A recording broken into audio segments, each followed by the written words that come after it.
अस्सलाम वालेकुम। आज हम बात करेंगे पीसीएस पे। इस पर बात करना इसलिए ज़रूरी है क्योंकि हर 10 में से 3 ख़वातीन को पीसीएस है और बहुत सारी फ़ीमेल्स को ये नहीं पता होता कि उन्हें पीसीएस है। और अगर कुछ फ़ीमेल्स को ये पता भी चल जाए कि उन्हें पीसीएस है तो उन्हें ये नहीं पता होता कि पीसीएस किस कॉम्प्लिकेशन का नाम है।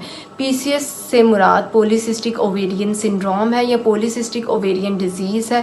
सिंड्रोम हम इसको इसलिए कहते हैं क्योंकि इसमें मल्टीपल इश्यूज़ होते हैं। पीसीएस एक हार्मोनल इशू है जो कि उन फीमेल्स को अफेक्ट करता है जो कि चाइल्ड बेयरिंग एज में होती हैं, यानी 15 से 35 साल की उम्र की होती हैं। इस इशू में जो मेल हार्मोन होता है जैसा कि टेस्टोस्टेरोन, इसका लेवल फीमेल बॉडी में बढ़ जाता है। इसके सिम्टम्स में आ जाता है इरेगुलर मेंस्ट्रुएशन।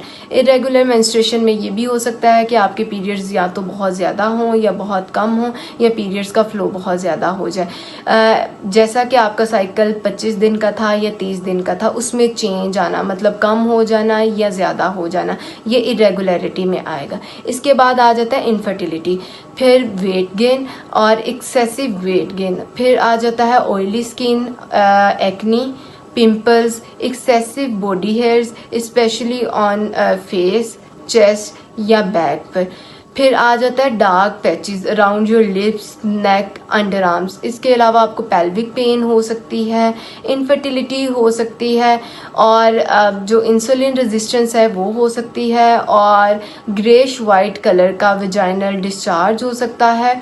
और इसके अगर हम कॉजेज़ की बात कर लें तो इसके कॉजेज़ मेनली वो आपके जेनेटिक्स है। मतलब अगर एक मदर को है या सिस्टर को है तो देयर आर चांसेस कि आपको भी हो, क्योंकि आपका लाइफस्टाइल समहाउ सेम होगा। फिर इसके बाद आपके एनवायरमेंटल फैक्टर्स आ जाते हैं जिसमें स्पेशली स्ट्रेस है, एंजाइटी है, मूड स्विंग है, डिप्रेशन है। और फिर इसके अलावा जो चीज़ पीसीएस में कंट्रीब्यूट करती है वो है आपका डाइटरी रूटीन या आपका जो लाइफस्टाइल है, वो चीज़ कंट्रीब्यूट करती है आपके पीसीएस में। पीसीएस को जो एग्जैक्ट कॉज है वो तो अभी तक नोन नहीं है, लेकिन कुछ स्टडीज़ ने ये कॉज सजेस्ट किए हैं। अब बात कर लेते हैं पीसीएस के कॉन्सिक्वेंसेस की कि अगर एक इंसान को पीसीएस है और वो इसको ट्रीट ना करे तो इससे क्या फ़र्दर कॉम्प्लिकेशंस हो सकती हैं। सबसे पहले है आपको डायबिटीज़ हो सकती है, टाइप 2 डायबिटीज़ जो आम शुगर होती है वो हो सकती है, क्योंकि पीसीएस में अक्सर औकात जो इशू आता है वो इंसुलिन रेजिस्टेंस का आता है, तो इंसुलिन रेजिस्टेंस लीड कर सकती है टाइप 2 डायबिटीज़ को। इसके अलावा आपको हार्ट इशू हो सकते हैं, आपको बीपी का मसला हो सकता है, आपको एंडोमेट्रियल कैंसर हो सकता है, मतलब यूट्रस की जो लाइनिंग है वो थिक हो सकती है और उसके थिक होने की वजह से आपको कैंसर हो सकता है। अब बात कर लेते हैं पीसीएस की टाइप्स पर। पीसीएस 4 टाइप्स का होता है। एक इंसुलिन रेजिस्टेंस, मतलब वो पीसीएस जो कि 70% होता है और इसमें क्या होता है, इंसुलिन रेजिस्टेंस हो जाती है।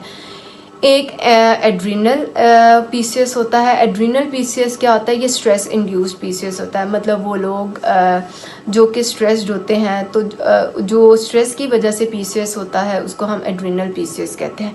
फिर इसके अलावा जो थर्ड टाइप है वो है इन्फ्लामेटरी पीसीएस। इन्फ्लामेटरी पीसीएस में क्या होता है, ये माइल्ड इन्फ्लामेशन की वजह से जो पीसीएस होता है उसको हम इन्फ्लामेटरी पीसीएस कहते हैं। और जो फोर्थ टाइप है वो है पोस्ट पिल पीसीएस।